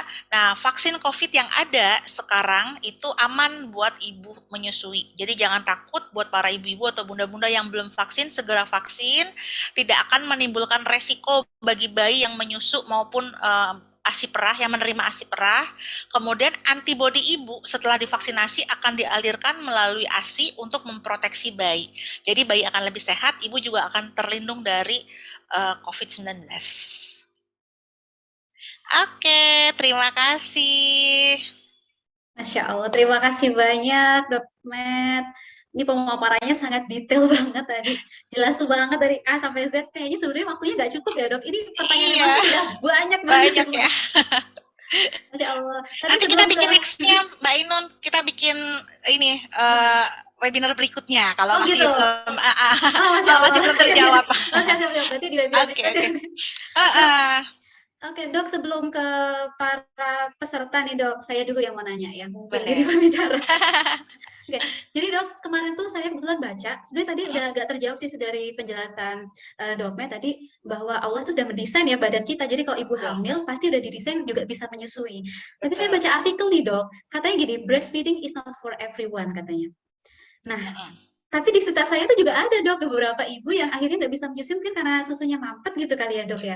Jadi akhirnya pakai susu formula, kakak ipar saya juga seperti itu. Nah, ini tuh apakah memang secara medis emang ada penjelasannya atau karena kurang berjuang aja dok? Oh, Pertanyaannya. pertanyaannya gitu. Ya, Iya, jadi iya, iya. sebenarnya gini, sebenarnya dikatakan kurang berjuang mungkin ada benarnya sedikit, tapi kan memang kita harus balik lagi, kita lihat lagi ke kondisi tubuh kita. Ketika ibu itu hamil, itu dari usia 6 minggu kehamilan ketika dinyatakan ibu nih positif hamil nih. Nah, kemudian kan tuh biasanya kalau di USG tuh baru ketahuan di minggu keempat, minggu kelima tuh udah ada kantong gitu kan. Biasanya kan kalau ibu-ibu baru test packnya garis 2, terus cek ke dokter, oh udah ada kantongnya nih. Ketika udah ada kantong itu biasanya udah usia 5-6 minggu. Nah, ternyata ketika usia 6 minggu itu ternyata Allah tuh juga sudah mendesain tubuh ibu tuh, si payudara kita sudah mulai nih, si saluran ASI yang tadinya biasa aja kempes, dia udah mulai ada kantong-kantong, udah mulai persiapan kantong gitu tuh. Itu mulai dari 6 minggu. Jadi memang Allah tuh luar biasa mendesain tubuh kita tuh memang dari sejak awal kehamilan. Untuk payudara ya, kita bicara untuk payudaranya. Nah, kemudian setelah berjalannya kehamilan, umur 20 minggu, 24 minggu, nah sampailah masuk ke sesi 28 minggu, itu si kantong-kantong itu mulai bergerigi membentuk kelenjar ASI, udah mulai persiapan kelenjar ASI, udah mulai payudara kita pun biasanya udah lebih kencang. Ya, biasanya kita sudah nambah satu ukuran bra biasanya tuh, karena udah mulai ada gerenjel tuh di 28 minggu. Nah, biasanya di usia 28 minggu itu kalau sudah ada kelenjar itu, ada beberapa ibu yang keluar kelenjarnya, artinya tuh sudah keluar cairan dalam putingnya, ada yang juga tidak gitu. Nah, kedua-duanya sama-sama normal. Soalnya ada pasien saya yang ngeributin itu, saya nggak bisa nyusuin gara-gara pas hamil nggak keluar cairan gitu. Padahal sebenarnya nggak keluar pun juga normal, keluar cairan bening pun yang bakal calon ASI pun juga normal, jadi nggak masalah. Nah, karena memang ada beberapa ibu yang memang kondisinya tipe kelenjar berlebihan, sama seperti kelenjar keringat kan, ada ibu yang keringatnya berlebih, ada yang kita udah lari satu keliling aja nggak keringetan, ada yang kayak gitu kan, sama-sama normalnya gitu. Jadi kalau pas ketika hamil sudah ada cairan atau kelenjar yang keluar, yang cairan putih atau bening, itu sama normalnya sama yang tidak keluar. Jadi nggak apa-apa, bukan berarti keberhasilan menyusui itu ditentukan dari ASI udah keluar dari sejak hamil atau enggak gitu. Karena nanti ketika masuk ke fase bayinya lahir, itu mulai ketika bayi lahir itu kan otomatis hormon oksitosin yang tadinya ditahan ketika lagi hamil tuh, oksitosin tuh ditekan. Karena kan kalau oksitosinnya meningkat dia pasti akan mules kan. Jadi ketika bayinya lahir, oksitosin dilepaskan. Nah, otomatis si ASI itu juga akan keluar. Nah, cuman peralihan di 3 hari pertama baru lahir itu tuh yang keluar tuh masih awal tuh adalah kolostrum gitu. Jadi artinya kolostrum itu akan disesuaikan dengan kebutuhan bayi. Bayi baru lahir tuh lambungnya baru 5-7 mili. Jadi otomatis ketika baru lahir tuh juga itu baru 5 mili. Nah, biasanya para ibu-ibu nih ketika baru lahir kalau belum tahu informasi yang tadi, dia pencet-pencet putingnya. Ternyata nggak keluar nih gitu kan. Nah, dia udah stres dulu. Wah, nggak keluar nih, pasti saya nggak bisa nyusuin. Nah, sementara payudara kita juga bukan keran. Karena kalau dihisap oleh bayi, dirangsang oleh bayi, karena mulut bayi itu adalah rangsangan oksitosin yang alami. Dirangsang oksitosin oleh mulut bayi itu pasti akan langsung keluar tuh, bertahap. Cuma memang 3 hari pertama, itu biasanya ASI itu baru keluar di hari ketiga. Gitu. Dan bayi ketika baru lahir tuh biasanya 72 jam pertama itu biasanya dia banyak tidur kan. Nah, itu masih ada cadangan lemaknya yang Allah berikan. Karena kan ketika dalam kehamilan kan si bayi mendapatkan asupan nutrisinya dari tali pusat ya. Jadi ketika lahir tali pusatnya dipotong, otomatis nutrisi terakhir yang dimasuk ke dalam tubuh bayi itu masih bisa bertahan sampai 3 hari pertama. Nah, biasanya 3 hari pertama, kalaupun misalnya bayi kita nggak netek, misalnya ternyata masuk NICU, bilirubinnya tinggi, atau belum sempat disusuin, itu sebenarnya nggak membuat tidak bermasalah, karena memang masih ada kandungan atau lemaknya yang didapat dari dalam tubuh, masih ada brown fatnya gitu. Nah, cuman kita balik lagi nih, mungkin kayak tadi saudaranya Mbak Ainun mungkin karena panik si bayi belum dirangsang untuk netein, udah keburu dikasih susu formula misalnya di hari kedua atau hari ketiga, payudaranya nggak dirangsang. Ya kalau nggak dirangsang oleh mulut bayi, hari ketiga, hari keempat, hari kelima dia nggak akan keluar-keluar tuh, gitu. Jadi memang harus dirangsang oleh mulut bayi. Gitu. Jadi memang kuncinya adalah itu, mulut bayi yang merangsang. Jadi tidak ada kondisi yang membuat secara desain tubuh kita tuh kita bisa hamil tapi kita nggak bisa netain tuh nggak ada gitu karena udah paketnya. Bahkan masya Allahnya lagi ada pasien saya yang adopsi nih yang tidak bisa hamil. Nah ketika dia tidak bisa hamil sudah 10 tahun menikah, dia ingin anaknya ini menjadi mahram dia, ingin jadi muhrimnya dia, otomatis dia ingin induksi laktasi, jadi datang ke saya untuk minta dikeluarkan asinya. Jadi saya kasih obat-obatan yang membuat nanti ketika anaknya adopsi lahir ditetein langsung akhirnya keluar asinya. Jadi supaya menjadi mahram. Nah, itu kan masya Allah, ibu yang tidak melahirkan aja bisa mengeluarkan ASI, apalagi ibu kandung. Jadi itu Mbak Ainun. Jadi artinya adalah bisa keluar. Jadi kalau misalnya ibu-ibu yang mengalami ASI-nya tidak keluar, jangan buru-buru diberikan susu formula, tapi cari bantuan. Cari bantuan konselor laktasi untuk dibantu posisi dan perlekatan menyusuinya. Gitu. Masya Allah, jadi merinding banget ya dok. Benar. Begitu ya gitu loh. Tapi dok, misalkan sudah sekian lama terhenti nih kegiatan menyusuinya, misalkan dari 3 bulan sampai 7 bulan nggak menyusui sama sekali, sekarang 7 bulan ingin menyusui lagi, apakah masih bisa dok? Bisa, buktinya ibu adopsi aja yang nggak pernah ada sesi hamil dan menyusui di awal keluar ASI bisa ya kan, jadi insya Allah bisa. Nah, tapi kita harus ikhtiar. Tadi kita balik lagi namanya menyusui itu kan adalah ibadah. Namanya ibadah ibarat sholat aja, kita awal dari kecil belajar dulu, les ngaji dulu, belajar sholat dulu, baru bisa gitu kan, baru hafal gitu kan. Nah sama dengan menyusui, ada namanya relaktasi. Relaktasi adalah menyusui kembali bayi ketika ibunya pernah berhenti menyusui sebelumnya gitu. Nah otomatis kan relaktasi itu kan butuh rangsangan hisapan bayi nih ke payudara supaya asinya keluar. Nah tetapi bayi biasanya kalau udah kenal dot itu ibaratnya selingkuhan ibu. Dia udah punya ibu selingkuhan. Biasanya begitu netek ke payudara kan nggak mau tuh. Dia nggak mau tuh, dia marah-marah. Nah itulah kita namakan proses relaksasi. Kita lupakan dotnya, stop dotnya. Anaknya dipeluk oleh ibu skin to skin 24 jam full. Yang tadinya ibunya cuek, mungkin nggak mandiin atau semua dibantu oleh yang ngasuh atau neneknya. Nah sekarang diambil alih. Jadi honeymoon lagi sama bayi, supaya si bayi mau nempel lagi sama ibu. Jadi istilahnya baby moon. Baby moon biasanya relaksasi itu membutuhkan waktu 3 kali 24 jam sampai anak itu mulai menerima ibu, mulai mau gitu. Karena bingung puting ini kan memang ada 3 tahap. Tahap pertama tuh masih parsial, bingung puting parsial. Bingung puting parsial tuh biasanya ketika anaknya udah kenal botol ya, kemudian dia disusuin ke ibunya, dia masih mau digendong. Cuman lepas-lepas, ketika netes tuh lepas-lepas, terus dorong-dorong payudara, tapi masih mau. Nah karena kan mungkin alirannya nggak deres, nggak seperti dot. Karena dia belum bisa tuh ngenyot yang areolanya diperah. Karena dia terbiasa dengan kayak botol dot, ngempeng ujung putingnya aja udah deres keluarnya. Nah, yang kedua adalah bingung puting total. Total tuh benar-benar ketika ibunya gendong udah nolak, udah nggak mau dia. Benar-benar dia cuma maunya dot aja, ngamuk, jejeritan gitu, nangisnya kejer banget tuh total. Nah, itu harus ada prosesnya lagi. Prosesnya adalah ya tadi relaksasi, honeymoon lagi dulu sama ibu, skin to skin dulu, dipeluk, di stop dotnya. Nah, mungkin sementara kita ganti dari dot, kita ganti dengan gelas. Misalnya dia bingung putingnya karena dot, ya kita ganti dengan gelas atau cangkir kecil. Nah, nanti bertahap nih. Biasanya kalau kita kasih pakai botol dot misalnya 100 mili misalnya, otomatis kita kasih dengan gelas itu setengahnya atau sepertiganya. Jadi kita kasih 50 milinya pakai gelas, sisanya baru netek lagi. Karena kalau anak itu lagi nangis kejer, lagi lapar berat, biasanya dia nggak fokus untuk netek. Jadi kita kasih pakai gelas itu supaya dia agak kenyang sedikit, supaya nanti dia mau netek ke ibunya. Nah tahap yang ketiga yang paling parah itu adalah bingung puting laten. Bingung puting laten itu kita nggak ketahuan nih. Karena apa? Anaknya ketika netek, dia mau netek nih, nggak rewel, nggak nangis, nggak apa, tapi dia neteknya ngempeng, laten. Nah, itu biasanya cirinya adalah ini, ibu-ibu yang suka bilang, anak bayi saya pinter loh, netek mau, dot mau. Nah, biasanya pas netek ke ibu tuh laten tuh. Artinya apa? Ke ibu dia nggak netek, dia cuma ngempeng doang. Tapi begitu dia lapar, dia langsung ke botol. Nah, kerugiannya adalah akhirnya produksi ASI lama-lama berkurang atau bahkan sampai habis karena dia nggak bisa ngerangsang areola gitu. Jadi ada tiga tahapan, 3 jenis bingung puting. Nah perlakuannya dengan cara relaksasi tadi gitu. Siap, terima kasih banyak dok. Insya Allah akan saya sampaikan ke teman-teman saya nih yang Mm-mm. kemarin sempat stop menyusui. Dok, lanjut ke pertanyaan dari para peserta nih dok. Saya bacakan ya, ini yang sudah masuk ke kolom chat. Saya bacakan satu-satu aja dulu ya dok ya. Boleh. Dari Mbak Sumira atau Kak Sumira di Solo.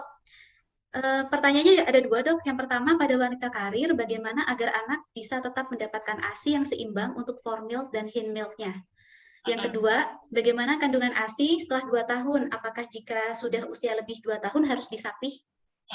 Oke, langsung jawab ya. Ya, Jadi, silakan. jadi kalau untuk ibu bekerja, memang pemberian ASI itu kan tadi kan paling bagus adalah menyusui secara langsung. Nah, ketika ibunya bekerja, tidak memberikan dengan menggunakan botol dot, tetapi banyak media selain botol dot yang dapat membantu seperti pipet atau sloki gelas kecil atau cup feeder atau soft feeder itu bisa diberikan ke bayi gitu. Kenapa sih kok dikasih gelas sih dok, kan masih bayi gitu. Nah karena gini, kenapa bayi menjadi bingung puting? Karena gini, bayi dari 0 sampai 2 tahun itu kan fase di mulut itu adalah fase oral. Fase seksual itu adalah fase oral, fase di mulut. Dimana dia harusnya fase oral itu kepada payudara ibu. Nah, tapi kalau digantikan dengan kenyotan dengan botol dot, lama-lama dia fase oral dengan dot. Itulah yang membuat dia akhirnya nggak mau netes sama ibu gitu. Nah, tapi kalau dikasih dengan gelas, atau sendok, atau pipet, atau apa namanya, spuit, kayak gitu kan, itu caranya cuma ditumpahin aja, tidak dengan dikenyot. Jadi si anak ya tidak akan mengalami bingung puting gitu. Rewel ya pasti rewel karena dia kepengennya yang ngenyot kan karena lagi fase oral. Makanya Allah mewajibkan ibadah menyusui itu adalah ibu itu adalah ibadahnya adalah menyusui bukan bekerja gitu. Tetapi kalau kita bekerja mau nggak mau konsekuensinya ya kita harus ketika di kantor kita perah asinya kemudian diberikan ke bayi itu dengan menggunakan media selain botol dot tadi. Nah itu kita bisa belajar memberikan media lain seperti gelas atau sloki tadi itu 2 minggu sebelum masuk kerja. Jadi saya biasanya menjadwalkan pasien itu, ibu 2 minggu sebelum masuk kerja datang ketemu saya bawa orang yang ngasuh. Nah kalau yang ngasuhnya adalah neneknya ya bawa neneknya, kalau yang ngasuh ayahnya bawa ayahnya, kalau yang ngasuh ada pengasuh atau ada orang yang bantu bawa juga gitu, supaya belajar cara minum dengan menggunakan media tadi, media gelas atau cup feeder atau soft feeder. Nah nanti di 2 minggu itu, minggu pertama kita latihan dulu nih dari jam 7 sampai jam 10 si bayi bersama dengan pengasuhnya, nah diberikan dengan media tadi belajar. Nah tapi ibu tidak satu ruangan ya, karena kan latihan untuk bekerja. Dan jangan lupa ketika memulainya itu ibu harus minta izin ke bayi. Jadi kita kalau mau ninggalin bayi atau mau kerja harus selalu izin ke bayi. Halo nak, mamah mau kerja ya, karena kalau mamah kerja, mamah dapat uang, nanti kamu bisa sekolah yang tinggi. Misalnya gitu ya, kita kasih alasan kenapa ibu harus meninggalkan bayi itu harus disebut gitu. Bebas sih kata-katanya apa aja, jadi gitu. Nah, itu latihan dulu dari tadi 2 minggu sebelum masuk kerja tadi udah latihan. Jadi dari jam 7 ibu minta izin dulu. Nah, mama kerja dulu ya. Nanti jangan rewel, minum sama mbak pakai cup feeder atau pakai gelas gitu. Nah, setelah itu ibunya pindah ruangan ya, karena kan lagi latihan kerja. Cuma nggak lama-lama, paling 1 kali minum, terus jam 10 udah selesai, ibunya datang lagi, nak mama udah pulang, digendong lagi. Nah, 1 minggu begitu, terus si yang ngasuh belajar ngasih, si bayi pun juga belajar menerima. Nah, setelah itu 2 minggu, minggu kedua mulai agak lebih panjang, jam 7 sampai jam 1 gitu. Mulai lagi tuh minta izin lagi sama bayinya. Nah, jam 1 ibunya ambil alih lagi bayinya. Kemudian ya udah terakhir jam 7 sampai jam 5 sore jam kerjanya ibu gitu. Jadi anak tuh juga bertahap dikenalinnya dan juga akhirnya berhasil menggunakan media selain dot gitu. Oh ya tadi untuk pertanyaan yang kedua, yang kandungan ASI setelah 2 tahun. Jadi kalau jadi sebenarnya ASI itu memang yang dibutuhkan 100% oleh tubuh bayi itu adalah usia 0 sampai 6 bulan. Jadi 6 bulan pertama tuh bayi hanya butuh ASI, 100% tuh butuh ASI. Nah, ketika sudah masuk ke usia 6 sampai 9 bulan, itu ASI hanya memenuhi 70%. 30%-nya dari makan, MPASI, makan kan. Nah, setelah 9 bulan sampai 1 tahun, itu tubuh bayi tuh hanya butuh 50% ASI, sisanya 50% dari makan. Itu butuh bukan berarti ASInya berkurang ya, karena tubuh bayi makin lama makin besar, kebutuhannya makin meningkat. Jadi si ASI hanya bisa memenuhi 50% ketika umur 9 bulan sampai 1 tahun. Nah, ketika umur 1 tahun sampai umur 2 tahun, itu ASI menyusui itu hanya mencukupi kebutuhan bayi itu 30% aja. 70%-nya dari makan gitu. Tapi 30% itu kan emang masih kebutuhan bayi kan, ada bonding, ada ikatan batin, ada vitamin dan lain-lain kan. Nah, jadi ketika umur 2 tahun, tubuh bayi itu sudah tidak bisa dicukupin dari ASI. Udah harus full dari makan kebutuhannya ya. Tetapi kalau setelah 2 tahun anak itu masih mau netek ya mungkin hanya untuk melepas kangen atau bonding gitu. Jadi bukan dijadikan yang utama. Gitu.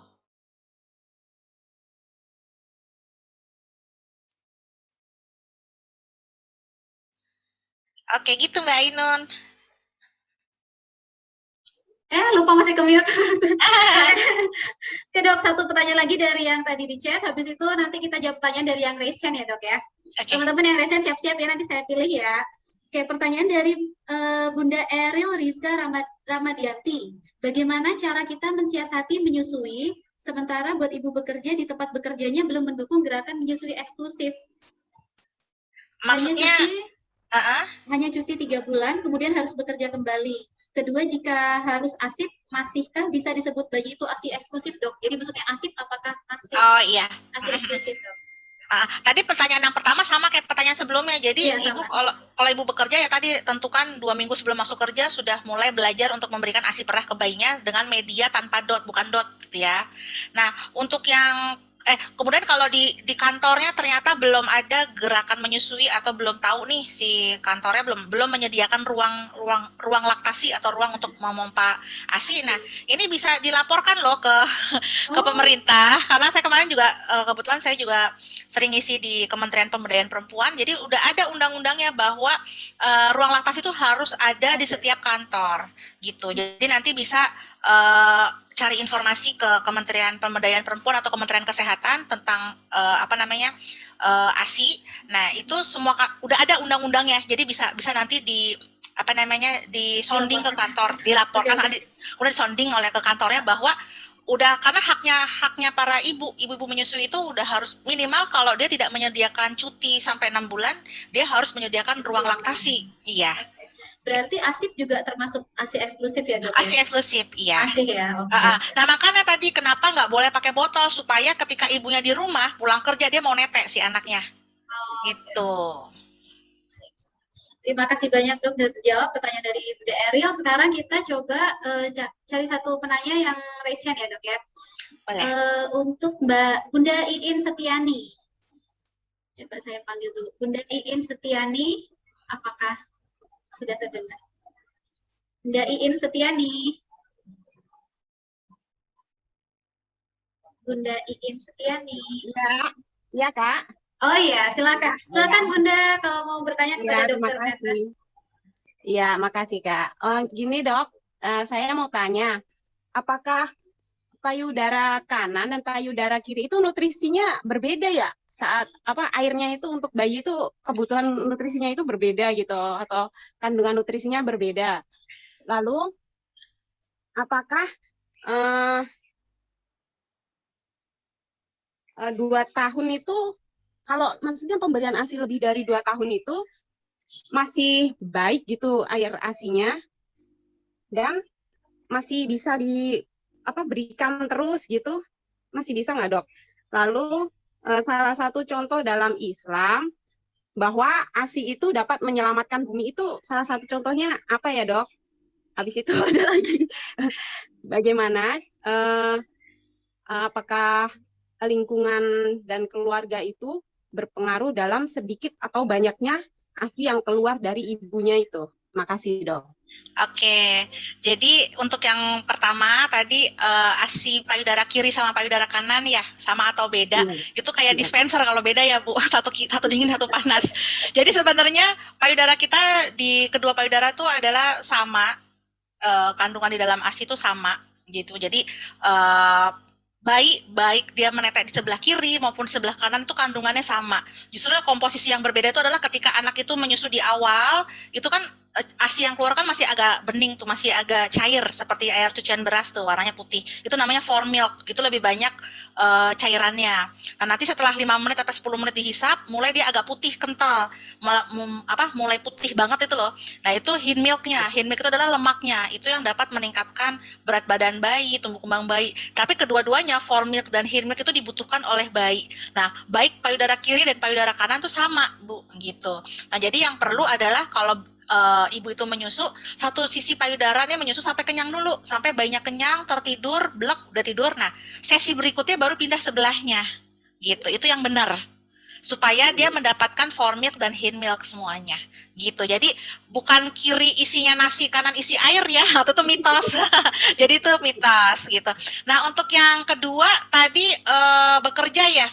Bukan untuk yang 2 tahun ya dok ya? 2 tahun itu masih perlu nggak gitu dilanjutin ASI-nya gitu kalau Ya, seandainya jadi dia belum mau disapi? Yang tadi sudah dijawab ya. Sudah terjawab tadi 2 tahun Iya. itu kalau Iya. kebutuhannya sih memang hanya dibutuhkan sampai umur 2 tahun. Jadi kalau mulai udah 2 tahun lebih, baiknya sudah mulai disonding untuk disapih bertahap pelan-pelan. Iya. Karena sudah tidak memenuhi kebutuhan. Gitu. Terus yang ketiga tadi Yang ya ketiga tuh tentang tadi ASI menyelamatkan lingkungan, iya, menyelamatkan bumi. menyelamatkan bumi tentunya. Bahkan dari Allah aja menciptakan Al-Qur'an dari awal kita belum lahir aja sudah ada ayat tentang menyusui kan. Berarti sudah pasti praktis. Udah pasti dengan menyusui tinggal buka baju, netel langsung praktis, nggak perlu pakai alat apapun gitu kan.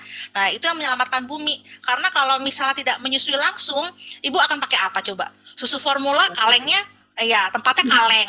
Belum lagi bikinnya mau ngasih ke anaknya pakai apa? Pakai botol, ya kan? Atau pakai media yang lain pun juga tetap aja pasti bakal botol lebih sering kan. Botol puting dotnya karet. Itunya botol. Akhirnya kalau nanti anaknya udah 2 tahun lebih udah nggak pakai botol, akhirnya jadi apa? Jadi sampah. Kan dot aja juga paling 2-3 bulan udah harus ganti itu kalau memang untuk kebersihan kan, karena itu kan plastik. Nah, sementara plastik itu tidak bisa didaur ulang di bumi gitu. Nih kalau untuk urusan plastik Mbak Ainun nih kali jagonya nih Ibu Klodi nih ya kan. Kalau bahan dari plastik atau dari karet itu bisa berapa tahun tuh Mbak didaur Ratusan ulang? tahun ya. Ratusan tahun kan. Nah, itu iya jadi dong. akhirnya tidak menyelamatkan Iya, bumi gitu. Itulah hubungannya. Betul. Kalau ASI itu langsung dari produsen ke customer ya, Bu. Benar, langsung aja plak Langsung gitu. Sedangkan kalau pakai susu formula harus dari pabrik, dikemas dulu, transportasi dulu. Nah, ini secara logikanya footprint-nya udah banyak banget, makan bahan Benar. bakar gitu ya. Jadi Iya. langsung produsen ke customer ya. Benar. Apalagi ya, kita bikin susu. Saya waktu itu pernah ikut belajar ke pabrik susu. Ternyata cara pembuatannya pun juga dia menggunakan alat-alat penyulingan yang tinggi panas suhu tinggi banget. Nah, itu kan juga merusak lingkungan sebenarnya. Iya, butuh energinya besar ya. Energinya besar. Nah, itu. Iya. Sudah cukup jelas kayaknya dok ya, insya Allah pertanyaan sudah terjawab dari sudah jelas ASI menyelamatkan lingkungan. Betul. Oke, dok, terima kasih ya. Terima kasih, Dok. Iya, Ibu Iin.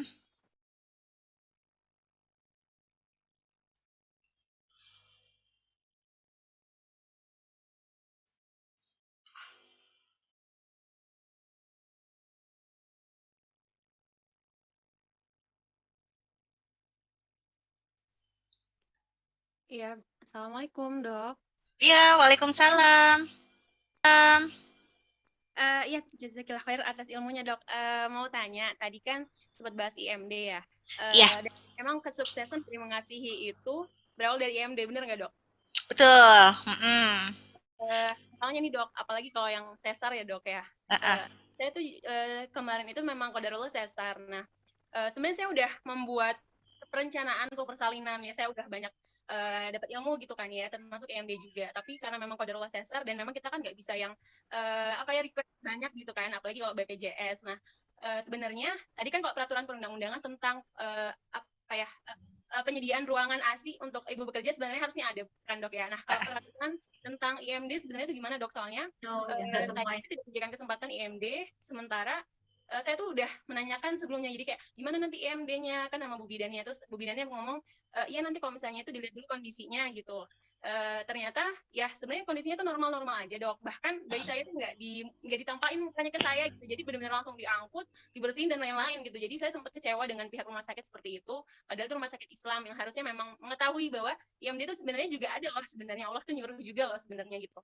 Nah sebenarnya peraturan untuk IMD itu sendiri tuh gimana dok? Jadi semisalnya nanti qadarullah misalnya saya anak kedua sesar lagi, saya tuh bisa menuntut hak saya gitu loh dok akan IMD itu gitu. Itu yang pertama dok. Kalau yang kedua tentang ASI booster nih dok. Kalau ASI booster ini beneran nggak sih bisa untuk melimpahkan ASI gitu dok, atau cuman sekedar marketing aja nih gitu dok? Makasih banyak dok. Assalamualaikum. Waalaikumsalam.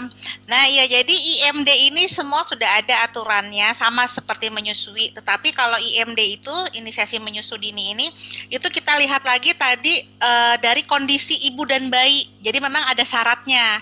Syarat IMD itu ketika nanti melahirkan, pertama kondisi ibu adalah stabil. Stabil artinya tensinya bagus. Ibunya juga ketika melahirkan secara sesar pun tidak ada perubahan tanda-tanda vital gitu ya, maksudnya tuh tetap segar, tetap bugar gitu. Nah kedua bayinya juga bayi bugar gitu. Sebentar.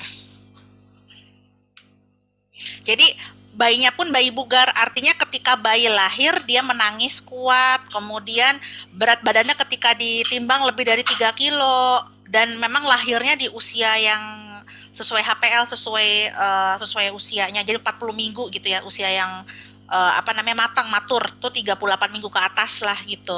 Jadi kalau bayinya bugar, ibunya bugar, biasanya kita lakukan IMD. Nah memang kesulitannya ketika saat ini biasanya kita terbentur dengan pandemi nih, COVID ini juga memang membuat membuat kendala juga, karena dengan COVID ini ada beberapa rumah sakit yang memang dia buru-buru nih, karena IMD kan harus 1 jam nih, jadi buru-buru setelah selesai operasi dia langsung pindahin dulu gitu.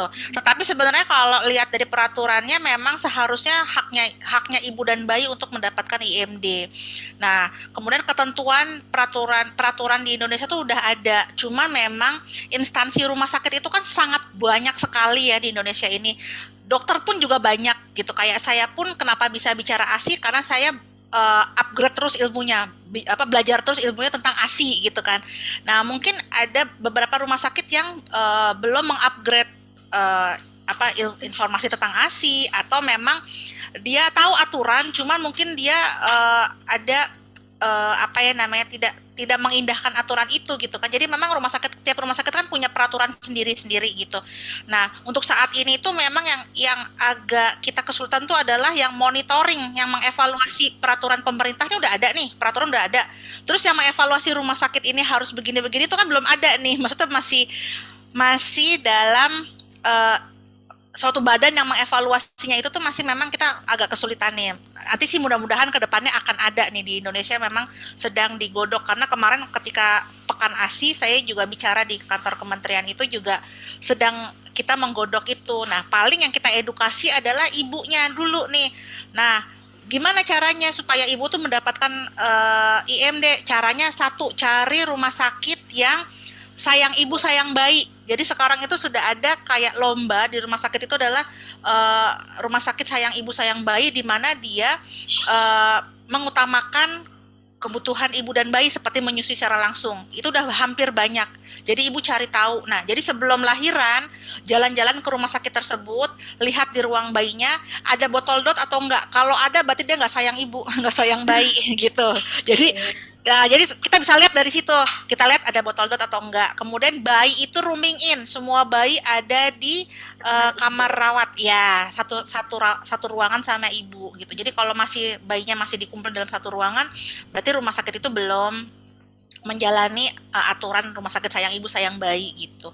Karena dari pemerintah, bahkan dari WHO pun ada namanya 10 langkah keberhasilan menyusui, dan itu sudah disusun di undang-undang juga, ada namanya 10 langkah keberhasilan menyusui, di mana nomor 4 tuh IMD tadi gitu. Tapi IMD dengan syarat bayi bugar, ibu bugar ya.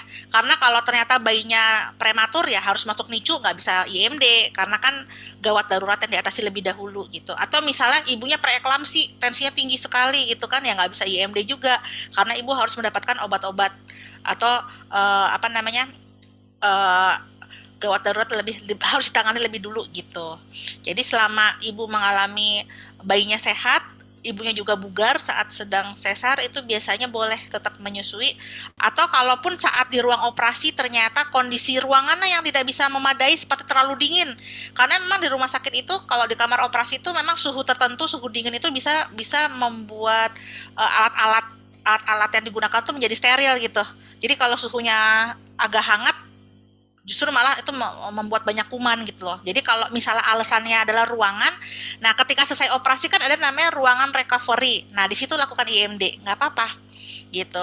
Nah tapi kalau misalnya seandainya di ruang recovery pun nggak sempet, nah ketika ibu masuk ke ruangan rawat inap, masuk ke kamar malamnya misalnya, nah minta bayinya di IMD kan, itu juga nggak apa-apa. Jadi nggak ada istilahnya terlambat ketika masih baru melahirkan. Jadi di 3 hari pertama pasca lahir tuh bayi masih bagus sekali kalau ditempel ke ibu dengan posisi IMD sambil diarahkan untuk menyusui gitu. Oke, terus tadi pertanyaan kedua ASI booster. ASI booster. Jadi sebenarnya gini, ASI booster itu kan produksi ASI kita itu kan dipengaruhi oleh 2 hormon, ada hormon prolaktin dan hormon oksitosin. Di mana hormon oksitosin itu tadi rasa happy, rasa cinta, rasa senang gitu kan. Jadi ketika ibunya happy, ibunya senang tuh ASI akan deras. Dan juga hisapan bayi. Hisapan bayi itu adalah oksitosin yang paling kuat gitu. Jadi makanya hisapan bayi itu yang paling penting dan hindari dari stres. Nah, untuk ASI booster tuh gini, jadi dulu sejarahnya dulu gitu kan ternyata ada namanya laktogok. Laktogok itu adalah zat yang dipercaya dapat zat atau jamu-jamuan yang dapat meningkatkan produksi ASI. Salah satunya adalah katuk, daun bangun-bangun, terus fenugreek lah segala macam lain-lain gitu kan. Tetapi itu kan menurut penelitian kan hanya membuat ASI lebih banyak tuh 50-58% gitu. Jadi kalau misalnya ibunya menyusui secara langsung, netein langsung, dan anaknya tuh menghisap langsung, itu nggak perlu ASI booster selama ibu mencukupi kebutuhan makannya, karena makanan ibu menyusui itu kan kebutuhannya 2.300 hingga 2.500 kalori, cukup banyak gitu ya. Dan kalau kita makannya cukup, proteinnya cukup, kita nggak perlu dengan tambahan ASI booster gitu. Tetapi kalaupun kita menggunakan ASI booster juga nggak yang full banget, paling cuma 58% doang meningkatkan produksi ASI-nya juga gitu. Jadi kalau dari saya sih sebenarnya mau pakai ASI booster atau enggak pun boleh-boleh aja, tetapi yang paling penting itu adalah hisapan bayi dan juga makanan ibu yang harus terpenuhi zat gizinya gitu. Insya Allah terjawab ya, Umu Musa. Selanjutnya dok, ini masih ada pertanyaan lagi, masih banyak banget dok. Pertanyaan dari Bunda Mai Ariska dulu ya, ini tadi sudah masuk di chatnya. Pertanyaannya, untuk pertama kali menyusui pasti ada drama nih, puting lecet, berdarah ketika menyusui, si ASI bercampur dengan darah, apakah tidak mengurangi kualitas ASI dok? Ya, jadi kalau untuk awal menyusui kan memang kalau perlekatannya salah tadi bisa iritasi nih, di puting kan lecet. Nah, makanya supaya menghindari lecet itu ibu sebelum menyusui keluarin ASI sedikit, olesin di puting. Itu untuk antiseptiknya. Sebelum dan sesudah. Jadi kalau udah terlanjur lecet pun juga yang menyembuhkan ASI kita aja lagi tuh, antiseptiknya lagi. Nah, kalau ASI-nya sudah kecampur darah dan keminum oleh bayi itu juga nggak apa-apa, boleh tidak mengurangi kualitas ASI juga tidak. Tetapi kan kalau keluar darahnya terus-terusan kan nggak nyaman, makanya harus dievaluasi, perlekatannya harus benar. Pasti kalau sampai berdarah tuh berarti posisi perlekatannya yang salah gitu. Dan biasanya kedua tuh biasanya ibu terlalu buru-buru memompa ASI atau pumping, itu yang bikin lecet. Jadi kalau baru lahir jangan buru-buru pompa, netein aja dulu. Gitu. Oh, jadi malah salah ya dok, baru lahir itu dipompa mesti biar produksinya keluar terus gitu. Jangan. Jadi kalau baru lahir tuh justru mulut bayi yang harus belajar untuk nete. Harus nenet. Kecuali kalau bayinya masuk NICU yang emang nggak boleh ketemu ibu, misalnya nggak bisa ketemu ibu, ya mau nggak mau harus dipompa karena nggak ada untuk kerangsang. Tapi selama bayinya bersama kita, bersama di satu ruangan, nete langsung aja. Gitu. Terima kasih. Satu lagi dok, ini pertanyaan kedua dari Bunda Mai Ariska. ketika anak pertama sudah 22 bulan, tapi ibunya hamil lagi, apakah ibu hamil boleh menyusui? Ya, ini kita lihat lagi ke kondisi ibu. Jadi kalau dari pertanyaannya boleh atau tidak boleh, tetapi syaratnya kita harus lihat kehamilannya. Yang pertama, ketika menyusui apakah ada tanda-tanda kontraksi atau mules gitu kan. Atau kedua, apakah ada keluar flek. Nah, selama dia ada kontraksi atau keluar flek itu nggak boleh menyusui karena kan merangsang kontraksi. Tetapi selama tidak ada kontraksi, tidak ada keluar flek dan tidak ada riwayat sebelumnya keguguran, boleh menyusui.